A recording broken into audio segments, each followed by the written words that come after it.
Welcome back to Spitballin Cards. In today's video, we're talking about Beckett and PSA. We have some news around both. We can talk about an interview that was done, and on top of that, PSA's price increases. Guys, how do we feel? Let's just jump into it about PSA's price increases. Maybe I'll show my screen, explain a little bit more before we do that, just to make life easier so you can see what we're talking about if this is new news to you. So recently, we jumped. I'm going to go to Sports Card Investor here. Value bulk for just regular bulk for sports cards, $21.99 to $24.99. For TCG, which isn't on here, went from $17.99, so $17.99 to $24.99. Huge jump for TCG.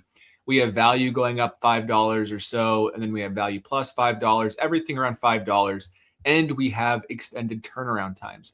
We actually can look at PSA's website right here. This is a chart. The black line is new cards coming in. The red line is cards going out. So you can see this big separation here is a really big warning for PSA that they're going to have a massive backlog and not hit their expected turnaround times. So what they did, they had a couple levers they can pull. They can, one, tell you transparently, we're going to have longer turnaround times, which they did. But the second one is they increase the cost of those cards in order to reduce the volume they receive. On top of that, I bet they make probably the same amount of money, if not more, by increasing the price and on top of that. So it's probably worth it for that aspect. But what do you guys think? Is this a big deal? Not a big deal? Does this change anything, the way you operate in sports cards? How are you feeling? Chris, what do you think? I love paying more just for anything. Anytime prices get raised, I get very, very happy. I'm thrilled that they jacked up the TCG prices. That's always, for the last year, that's been the biggest problem for the backlog. They're grading like 1 million plus TCGs a month. And yeah, it's just that's the issue. It's not really people grading crappy cards, which is also happening, myself and Jeff included. But yeah, it's TCG, and that's hopefully this will slow down some of those subs and let some more sports cards actually get graded. That'd be great. So generally, if I have to pay $3 more per card and TCG goes up, $7? I think I can live with that. Okay. What do you think, Jeff? Yeah, I don't see this slowing down a lot of people in terms of submitting cards. I know you had talked about someday your dream being to submit all your Billy Butler cards or your lower end cards if they'd ever have a special and drop down $12, $15 a card. And I just, the more time goes on, I don't see that happening at all. Yeah. I believe this is their 4th price increase in 14 months or in 12 months, something like that. So they just keep jacking the price up because it's not reducing demand at all. And as we mentioned, a lot of it is due to the increase in TCG. Scott, I sent a gem rate pie chart if you want to pull that up. You got just it. Looking at how many cards or the percentage of cards graded last month in terms of TCG. So the giant green chunk is TCG. So it dwarfs all other sports and non-sports combined. And yeah, it's a pretty good representation of how much TCG has taken over. And in general, over the last 5 years, the increase in sports card grading hasn't went up that much. Barely noticeably. It's almost been flat, whereas the TCG has went up, I believe, about 10 to 11 times. So there's just a lot more TCG grading. They obviously don't want to completely separate it, which some people are asking for, to have a separate TCG division, separate sports division. They have shown that they haven't wanted to do that. I'm glad they put the prices the same, at least now. And I can understand why. We were talking about this a little bit before. TCG cards are obviously easier to grade, especially when you're talking about Pokemon, just in terms of the relative lack of parallels and variations compared to sports cards. I know there are some, obviously, but it definitely is a simpler job for them. So I'm sure they're happy with that increase in demand for those cards to be graded. But overall, I think the price increase isn't going to reduce the number of people submitting cards. There's people that are complaining about it as they're getting their next PSA sub ready. I will say with TCG, on top of the parallel aspect that you mentioned, the cards themselves are just so simple. You look at the back of the card, there's no white. Look at the center, looks pretty good. Like, it's kind of, is there scratches on the hollow? Nope. Like, it's so easy compared to sports cards. You have like the maybe One Piece is an example of where they do have like the embossing where it's more of a challenge. But obviously, when we say TCG, we're basically saying Pokemon. I know One Piece is big. I know Yu-Gi-Oh's existent, but we're mainly talking about Pokemon cards, and they're so easy and so quick. It was just a money-making machine for PSA. I do think it impacts those people who submit Pokemon cards. I mean, that's a huge percentage increase. What, 30%? Like, that's pretty significant on those compared to sports cards. I don't think this is going to slow down much of the sports cards that we would have sent in. I'd love to see, a collectors club special for like player collectors. Submit 50 cards of a player who's not that good. We'll get here for $15. A lot of people would do it, but they don't care about that. So it doesn't matter to them. Phil, what are your thoughts on the whole situation? Yeah, I think that line graph shows that we pulled up at the beginning that showed the separation of the incoming cards versus what's coming out. It shows their lack of ability over the last couple of years to scale as a company. Whether that be through technology that they're not utilizing, slow adoption of AI, or the inability to have a lot of use cases around grading with AI at this stage. It's too bad. And I think right now they're going to test that elasticity of demand. Basically, how much will demand change with this price increasing? It hasn't really, as Jeff made the point, it hasn't really slowed them down, because this isn't the first price increase we've had in the last 6 months. This might be the third. And yeah, I think, Scott, you're right. It's a lot easier to take somebody off the street that has no knowledge of TCG or sports cards to be able to grade within a Pokemon space, because it's not like set like Stadium Club where you have to figure out the centering on the fly. You can take in people with very little experience, and they can like get through those Pokemon cards quicker, and maybe in 20 seconds versus 35, 40 seconds. The card stock's all the same. It's just a lot more simple. So Pokemon was probably always a higher margin business for PSA, even at the lower rates, but now they're increasing those rates because they're like, guys, we can't completely screw over the sports card people. So you have people on the internet that are pointing at people like Chris and Jeff that still constantly submit through PSA. It's your fault. It's your fault. Well, it's not actually, because you guys represent a very small proportion of what is causing prices and turnaround times to be what they are. Because as Jeff said, this is largely TCG now. Baseball's been like static over the last few years. So it is our fault, though, on the side of resale value, of course, being higher for PSA. But that's a separate argument, right? That's a separate argument. The fact that we still buy PSA slabs, and we're part of the problem for causing that gap between resale values. But price to grade, no. You're yelling at the wrong people. You should be, I don't know, joining some Pokemon forums and yelling at those people. Yeah, I think Neo made the point in his video this week that the only way that any pricing change will really be affected is if everybody decides that they're going to pay the same price for a CGC 10 or an SGC 10 as they will for a PSA 10. It's not the submitting, it's the buying. So unless a big group decides to do that, nothing's going to change. I mean, speaking of PC players, you could send those to CGC and be very content. That's great. That's kind of what they're there for right now. And we're talking about Beckett later. They're kind of getting a revamp right now. Send it to Beckett if it's affordable and they fix their turnaround times a little bit. But it's one of those things where there's really no reason to submit to anybody else. And I know Ty, one of his coworkers, I don't know if I should be sharing this, but he bought a Pokemon card in a CGC 10 that was worth like $200, but in a PSA 10 it's worth like $1,000. Like, that's such a big like difference that is hard to justify sending these other companies for value's sake, especially for TCG and Pokemon.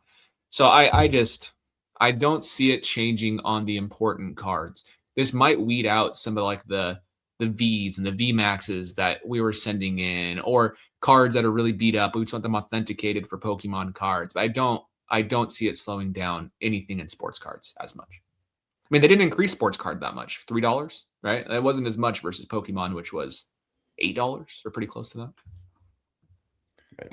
PSA's become like, over time, the universal currency of cards. Yeah. So it's like, do you want to accept US dollar or do you want Swiss franc or Swedish krona? Right. There's just so much history. The comps are well established. The company is very mature. The slabs are liquid for the most part. Yeah. It's tough. Boston Card Hunter, he was making a point a few weeks back about how if something happened to PSA's brand strength, if something happened in the news, about PSA, that would send a ripple effect and impact the entire sports card market at large.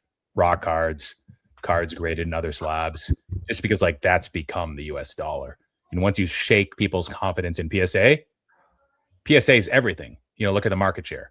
Then it's going to affect prices across the board. It could potentially, if the scandal or impact on PSA was like that significant. Not to repeat what you're saying too much, but when you're buying these modern cards, you're paying just as much for the grade as you are the card. Like when you're buying Pokemon cards, if you want to go get like a random, I'm not talking too much about Pokemon cards, but it's just more simple because there's no parallels. That's why I'm bringing this up. If you want to go buy 100 of some card, go for it. You can go buy 100 right now. And those cards cost a certain price. But once you put them in a PSA holder, it dramatically increases the price. So you're paying more for that. Like you really are paying for their opinion and you're paying for the slab more than the card itself, which is kind of silly, but it is the way things are. So you're right, Phil. Unless there's a huge scandal, someone internally turns out they were giving themselves all tens, then that might hurt their value and perception, but I don't see it happening. We're so forgetful in the hobby too. Even if there was a scandal, we'd be over in a week. That's just how we operate. Because they did have a scandal. They did have a scandal. Where someone had their grades switched, right? Like they sold to the dealer and the cards hadn't shipped yet. They got it reviewed. The grades changed, and people got so fired up. And then everyone realized, oh, that hasn't happened any other time. And then 2 weeks later, no one talked about it. So that's a great point, Chris. That's an exercise in what if, right? Because the fact we didn't hear one other story of that happening to literally anybody else shows that wasn't a problem. But if that was, everybody went to check their grades, and none were switched. So. It's a good point. What about BGS though? BGS. Let's talk about Beckett Grading Service. They have a new CEO in place over at BGS, and Neo. That's two references of Neo in this video. He's president, right? Is that his president, not the CEO? I think they called him CEO, I believe. Yeah, I thought they said CEO. Either way, he's in charge at Beckett. He's the head honcho at Beckett. He did an interview with Neo talking about the state of Beckett and what he hopes to do. I think the main takeaways from what I heard, they're keeping the inner sleeve. They're keeping the subgrades. They're going to be making the fonts better, fixing the labels. They're going to be 5Xing is kind of the number. He said like 3 to 5Xing all of their customer service, their grading, the graders themselves and so forth. And he did mention a few other things. What were your takeaways from that interview? Did it give you more hope of Beckett as an alternative to PSA? Or is it's just Beckett at this point, right? I think one of the main reasons people like Beckett is you weren't sending to PSA. You kind of basically are still. So what were your takeaways from that interview? What do you think, Jeff? Yeah, I have a little more hope after listening to it, to be honest. I enjoyed Colin, I believe is his name. I know he's got a history working with collectors. He's been there. He said a few things that he wanted to do, including what you had mentioned, Xing their production 3 to 5 times, raised some eyebrows with his colleagues there, but he says he really believes they can do that. He also says he personally hates the inner sleeve. Mm-hmm. So he's ready to get that out of there, but he can't make unilateral decisions like that. But he also does want to keep the subgrades because he believes that's a market differentiator. I think it's just going to be time now. We'll see if they put their money where their mouth is. They said they're working extremely hard to correct all the front-facing systems, the archaic website for entry, the updating system to let you know if they've actually received your packages, how far along the process. He says they're investing a lot in that technology, which I think that is a huge thing, a huge trust factor for collectors. So if they do make improvements there, I think that'll go a long way towards showing that they've got long-term viability. So I was a little skeptical going in. I felt pretty hopeful after hearing that conversation, because if they were going to just have it go the route of SGC, I think they would have probably muzzled them and not even let them have an interview or say much of anything. So I feel like whether it's because they're facing some external pressure not to be a complete monopoly, I'm not sure, or if it's that they really have an interest in growing the Beckett brand, I'm not sure what's behind it. But to me, I feel like it will be a little different situation, that we will get Beckett. And it's not going to be a PSA competitor like it once was in terms of a percentage of grading, but I think it will be a viable option. What do you think, Phil and Chris? Yeah, so Colin, the GM, I saw the interview with Neo, and it does seem like he's focused specifically on some operational things, like Jeff had mentioned, with the like almost like the pizza tracker of Domino's, the sort of like workflow monitoring dashboard that a customer has, knowing what part of the status something's in. Seems like he's really focused on that. His brain seems to be more on the operational things. Some of the other questions related to is there going to be a change to the grading scale? He said that it's not a priority, but he also mentioned that it might be too disruptive based on some other things that they could work on. So, and I'm going to say this in the nicest way as possible, but if I dressed up as a crane operator and showed up as a work site, it doesn't mean that I can operate the dials, right? So I don't know how much authority he actually has to make change, or to Jeff's point, is some of this really driven from the antitrust pressure? Is he more of just a kind of a mouthpiece or figurehead for the time being versus somebody that actually has full ability to make serious transformational change? I don't know. I'd like to give him the benefit of the doubt. I mean, everything he said sounds great, but also a lot of it seems like some of the other previous conversations with other high-level Beckett figures over the last 5 years. Yeah, we're taking a look at this, there's that, we have this war room he talked about where we're trying to figure out ideas for us to really address some things, at the root. And also, I wish I could talk about more, but I can't right now, this, that. So we'll see. We'll see where they're at in 6 months, if they look a little bit more like SGC, or if they look more like a company that's true to their word in making some of those changes. One thought on those changes. I mean, those changes are all great, and it's cool we're increasing graders and things, but it doesn't really fix the demand issues to me. Great, and more graders. Do you have that much demand where you're behind right now? Great, you made it more clear, but is that going to increase your grading right now? I think they need to do something else to make people want to grade at them. Chris, I will tell you, Scott, at the West Coast Card Show, Jeff and I talked to a couple people that told us the line to drop off at BGS was over an hour. And one guy said, "I'm drop off," or was that like Rock Card Review? Is that the same line? Or they separate lines? This was on Friday. It wasn't even like because I think they were offering like same day or same show at a certain level, but he said he waited an hour. One guy said an hour to drop off one card. And he was like, "What is going on? I'm using BGS because it's supposed to be quicker and easier." So I don't know. Either the demand has spiked a little bit. There's still some nostalgia, some people longing for like Beckett's glory days, or maybe they just didn't have enough people working intake. I don't know. We had no interest. I didn't bother looking.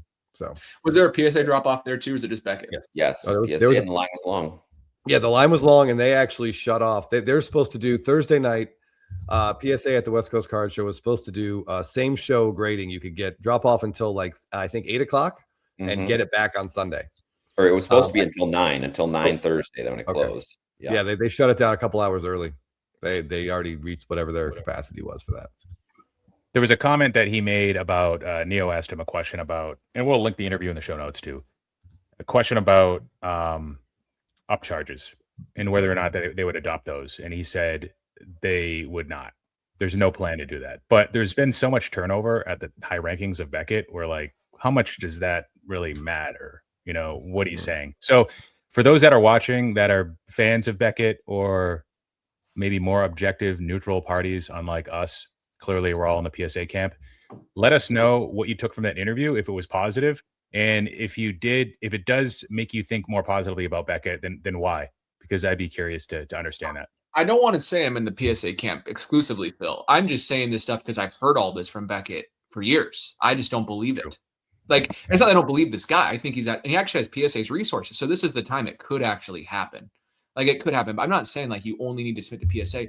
I'm just more of I've heard this song and dance for 5 years now. That's all I'm saying.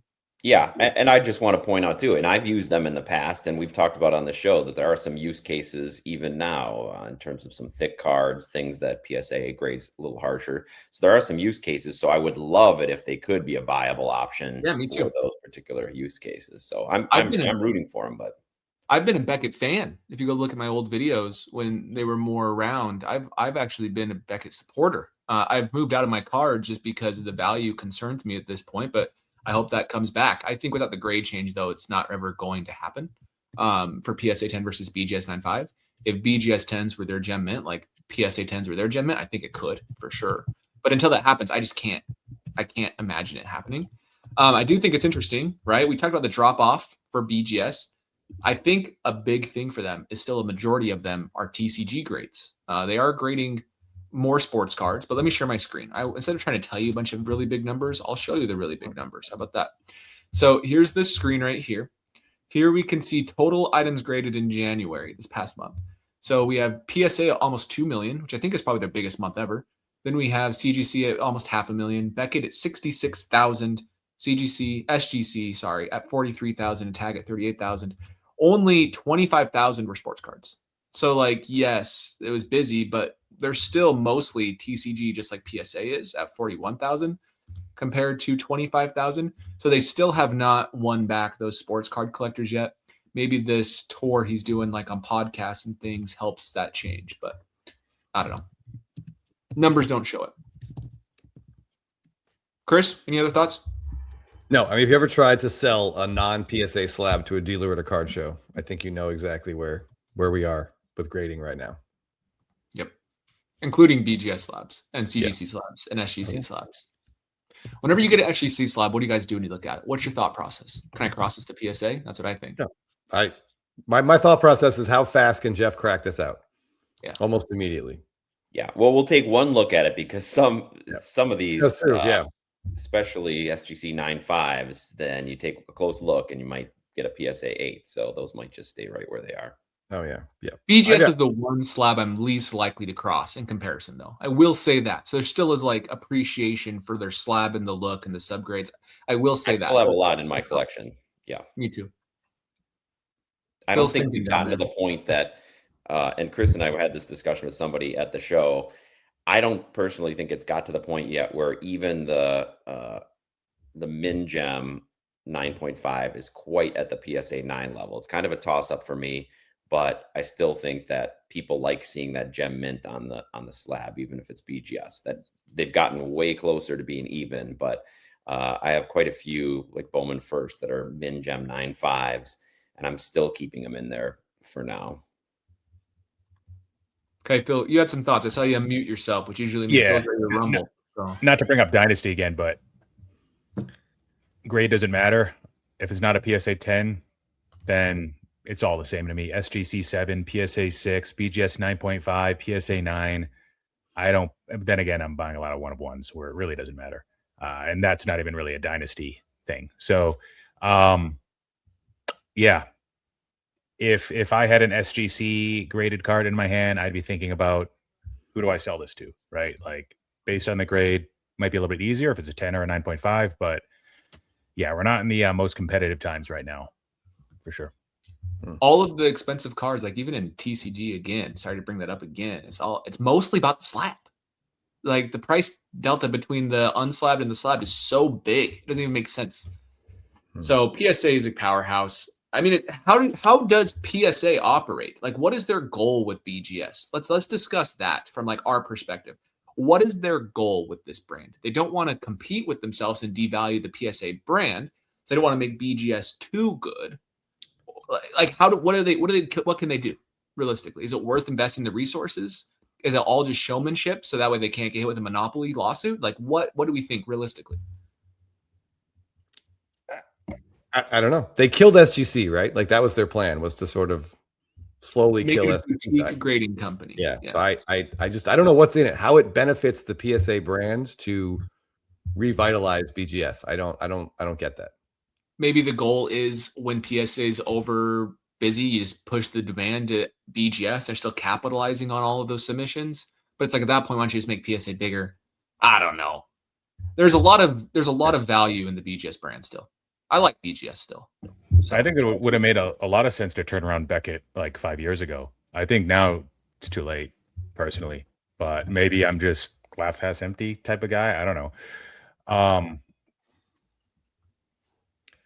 I think the most valuable thing at BGS is what is probably like a 10,000 grader force that they could just slide over to PSA and bang through that backlog.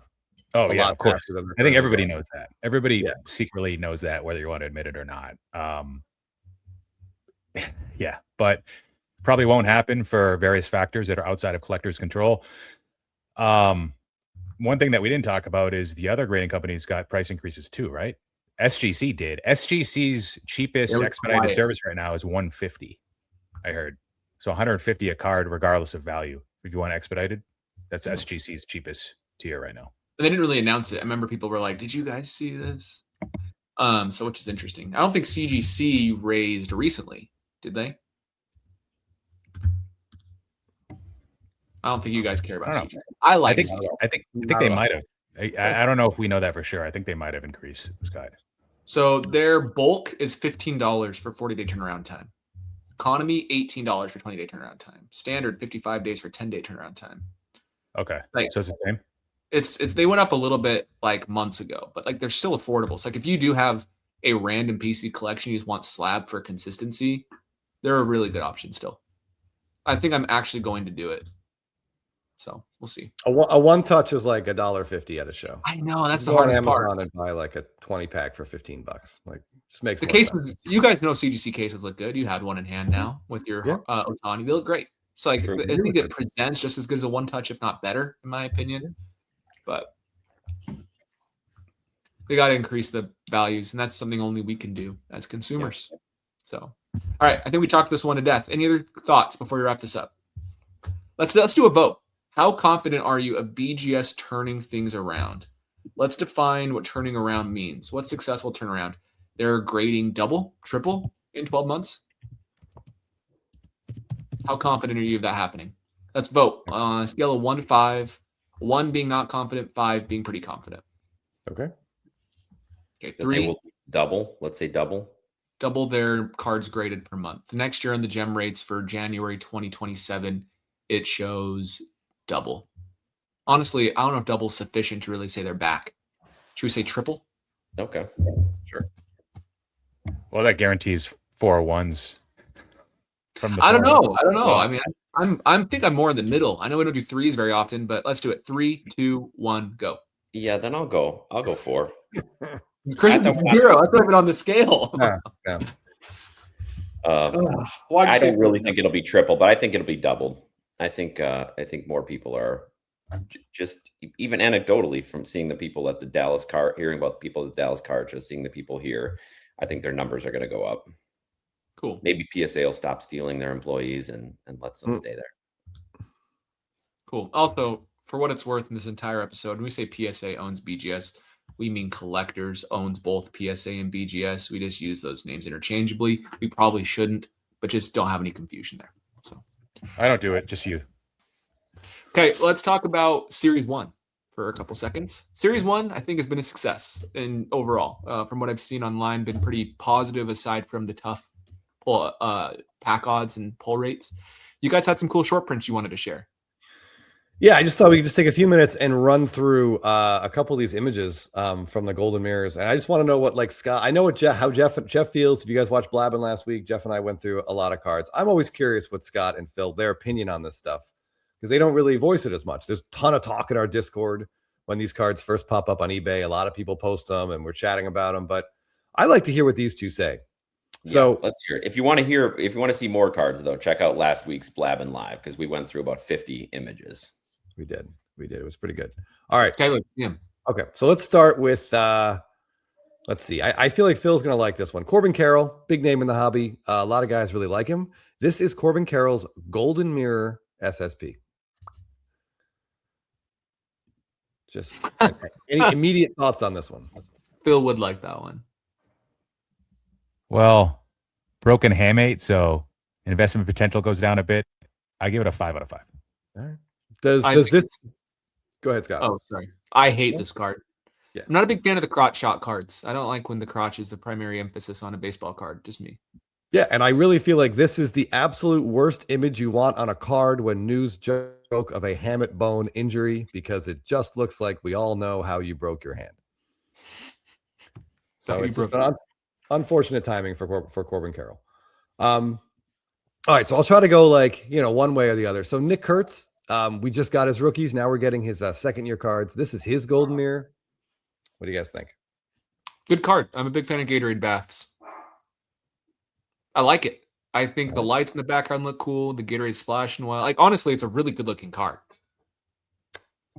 He doesn't really look much like an athlete there. That's what I was going to say. It's not a you very give it good picture of Nick Kurtz at all. Like, Big where's the V Amish. shape? Big Amish. Kind of like Pete Alonso build. Yep. Oh, hey. I like this card a lot. The horizontal, it's giving Soto vibes. Like the gold cup is on there. Like Scott said, the lights, the layout. That's one of my favorite ones. Who are his teammates in the background? Do you know, Chris? Oh, geez. Lawrence Hold on. Butler. That's what I thought, but I don't know for sure. The other one I I can't see from here, but Yeah, I think the guy on the right is Soderstrom because I believe you can see an S on the jersey. okay. But that's as far as I'm going. That's got to be a catcher on the left. That's not Lawrence Butler. He doesn't look as fast as Lawrence Butler. Too much butt for Butler. Oh, I see what you did there. All right. It's more of a Billy Butler butt than a Lawrence Butler butt. Okay, so next up, Cam Schlittler for the Yankees is one of the most a really exciting rookie in the set. I've spoken to quite a few Yankee fans on Instagram who are very excited about this card's potential. They're hoping for a playoff image of him just shutting down the Red Sox. That's what they were That's what they were hoping for. This is what Topps gave us. It's bad. Yeah. Yes. Like, if you pulled this card, would you be excited? No. Like, if it wasn't gold on the back and pretty, you would have no idea this is a special card. I think One this of the was top his rookies. entry into a Justin Bieber lookalike contest. Dress up. No, he's actually a pretty good looking guy too, isn't he? I remembered him being more impressed by his aesthetics during that playoff series than here.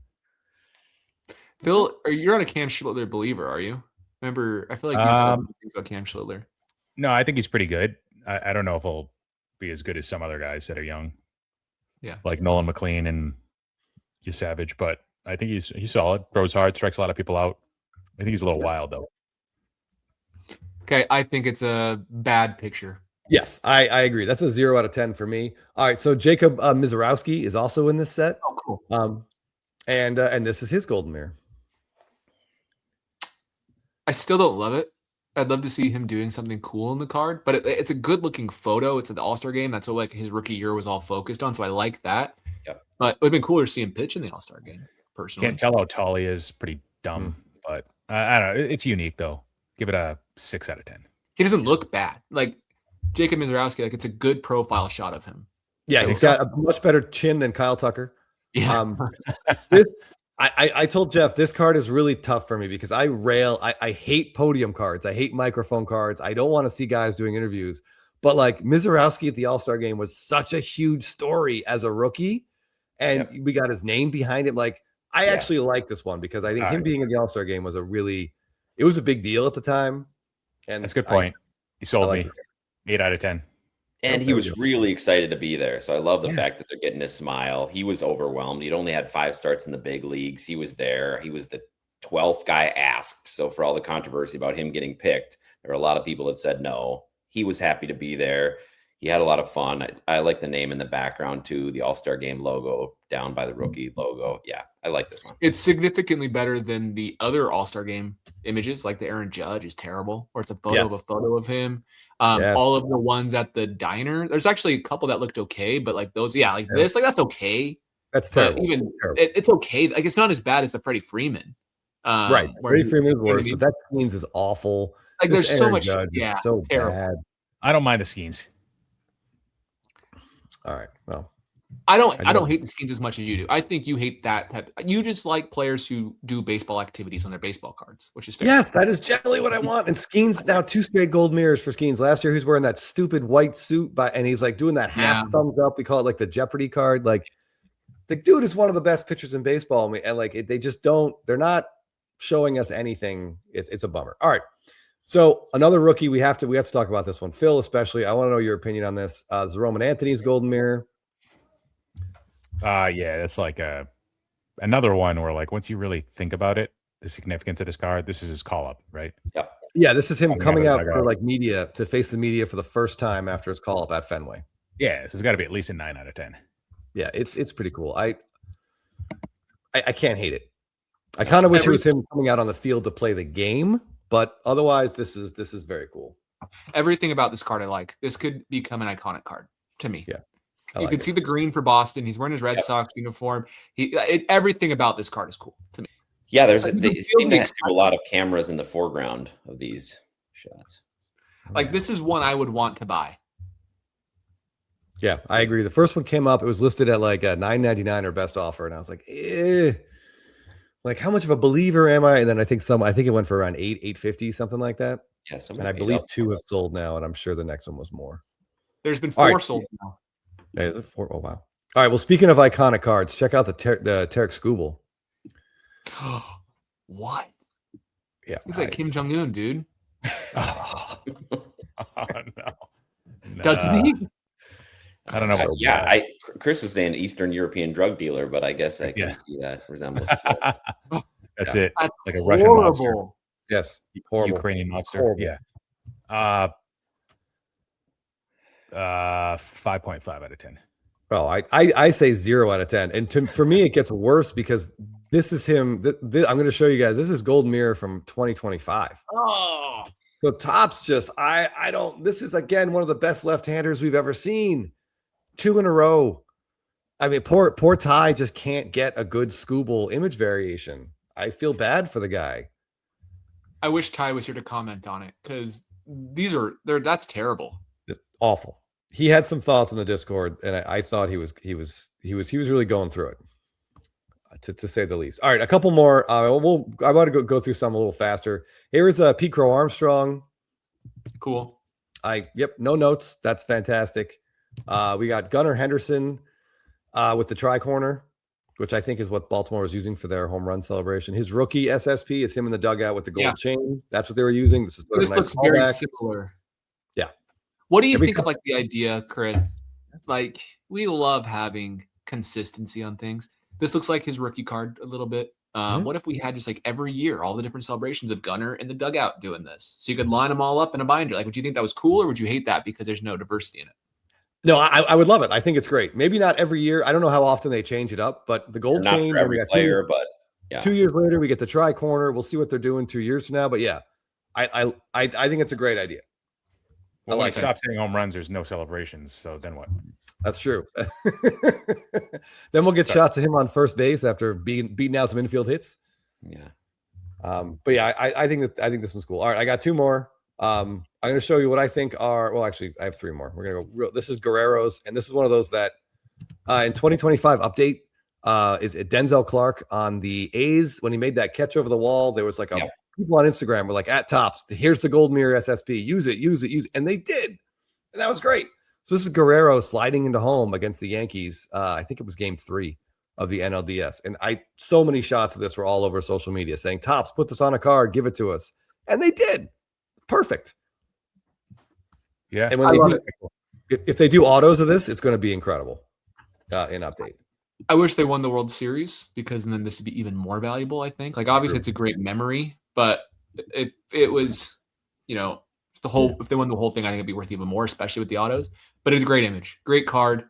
You wouldn't expect Vlad to be sliding, but again, it's throw back to that moment in the playoffs. So I think it's a 10 out of 10. He's getting some air there too. He looks like a big guy. Yeah, and like ground. Yeah, you can't even see the ground. And what's this image also makes the Judge all the sadder to me because this was in the same game that Judge hit that 3-run home run off Louis Varland. Like, why don't we have that on a card? Yeah, why don't we? Well, I don't understand. Don't get it at all. All right, I'm going to show you what I think are the best and worst of the set. So let's go worst first because it rhymes. Bobby Witt Jr., we mentioned him earlier in the show. Very collectible. People love him. What do we think here? Better than Skubal. At least he looks ripped. Like, at least he looks strong. Caps. Well, he is. So yeah. But like, at least like it's highlighting something positive about Witt. But yeah, it's still not great. I'd give it a 7. Whoa. A 7 out of what? 50? 7 out of 12. I don't know. I mean, this looks like a picture that every guy in their 40s has of them like boarding a weekend cruise ship or something for their buddy's 3rd marriage. Like, we don't look like that, Chris. We don't look like you, Chris. So not everybody has one. Listen, I've seen your arms in person, Phil. You got some work to do now, but you can get back to it. You can get close to this. Should we turn this off so we can make out?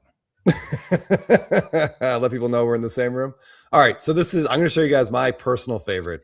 And if this is a rookie card, if this guy has the season a lot of people are envisioning, this card's going to go. I think this card has the potential to just go crazy.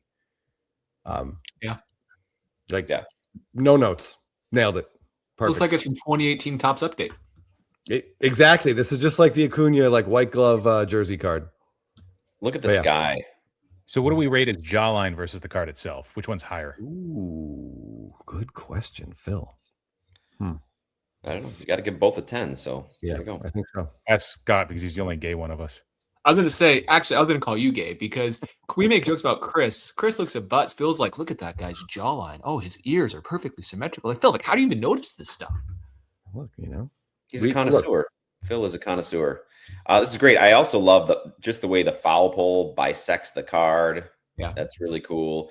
Looking up at the fans, taking it in. Yeah, I think there was a lot of talk in the Discord about this one as well, and rightfully so. Even like the sunset in the background, like how there's multiple colors in the sky, makes it look cool versus just blue or dark. Like that looks nice too.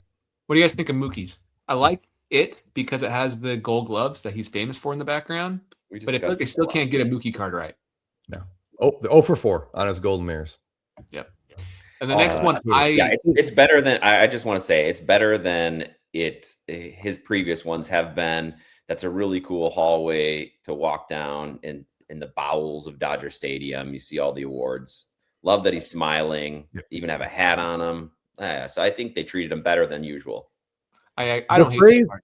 The phrase "that's a cool hallway" is not what I want to hear when we're talking about a baseball card. I know, Jeff, you're trying to put a positive spin, but someone remind Topps that Mookie Betts is a really good baseball player because he's never doing it on his image variations anymore. His flagship base this year, I love. Yes, that's fantastic. He's like half the card is air. Is like negative space. I love it. That's awesome. They finally did him right there. This is the other one. I liked this one. I love everything about this one. Like, this looks like an insert set. It's so cool. Just how fast he is. Like, it feels like a really cool baseball player doing a really cool baseball thing to me. What do you guys think? He's fast. It highlights his best attribute. But as a big Buxton fan pointed out to us, this is almost identical to his base card, which is a little disappointing. Is it? Yeah. It's kind of the same. Obviously, he's not a blur, but the base card is like a very similar angle. But yeah, I like this. There's a pitcher, I forget his name, that has a similar thing. Like it's like his motion and he's all blurry. I think it's cool. Like it definitely jumps out. Like this is different when you see it. I like the aspect where maybe there's like the short prints. We have the clear image versus like the action shot, and that's what this is showing. So like they're different enough to me. Like they'd be cool to pair next to each other. I don't know. This card's cool. I wish they did more stuff like this. I like how his face is still, so you can see who it is, but everything else. Yeah, everything else is cool. Yeah. All right, those are the two I wanted to show. All right. The only other thing I want to mention on Series 1 real quick is how disappointed I am in the 75th anniversary parallels. Yeah. I know Scott and I are big fans of the 2011 diamonds, and we thought these could be really similar. They could use that. Maybe they could take that design, give us like a gold version and a black version, something like that. But they didn't. Instead, what they gave us is basically like a kind of a knockoff logo fractor. Do you want me to show it to you? Yeah, it's like a rookie cup fractor version. It's paper. Yeah, that was a bummer. They feel like the Don Russ cards. You know how Don Russ, the non-licensed baseball cards for a few years? That's what these parallels feel like to me. They don't feel like good Topps parallels.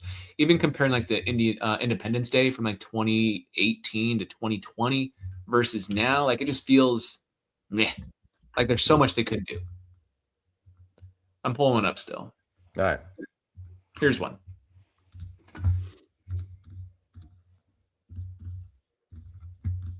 This is an autograph version, but all it is they have the 75 Topps logo throughout. Yeah, compare that. Like it's just not like spamming the card with the 75. I don't. Could be worse. I mean, this is just flagship at the end of the day, so it's cool. True. Compare that to this though, dude. Like this is what they did for the 60th anniversary. Yeah, this was the parallel. Like, and they look better than that even looks. Oh yeah. So, Overall, though, I think Series 1's been a success. I've seen a lot of positivity around Series 1, which is great. It looks like production run is up about 15%. We posted something, pinned it, and then I had to remove it. Somebody on Twitter, X, if you will, ran some math. It was bad math. This shows all this stuff. Whenever people create print run data and then it gets relied upon by the masses, and it isn't until like 2 days later where the guy says, "Oh, actually, I'm wrong," or the next day, it just shows how blue collar that this industry is, which is fine. It's just we don't have many math geniuses here, except for Scott and a few others.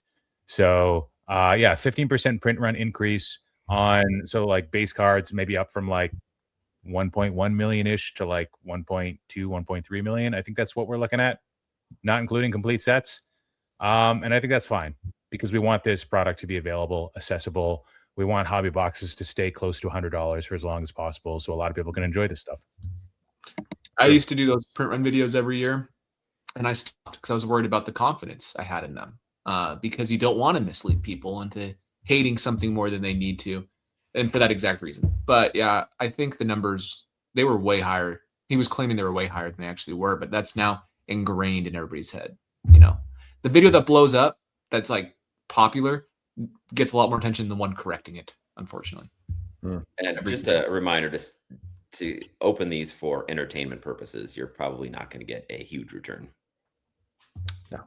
Real quick, right before we end, this is probably going to come out Wednesday. Everyone will likely already know by then, but we found out this morning some people got their Stadium Club hobbies early. There are officially no Chrome base cards in Stadium Club this year. Why? I don't know. I think Topps is trying to kill the product, but we could talk about that next week.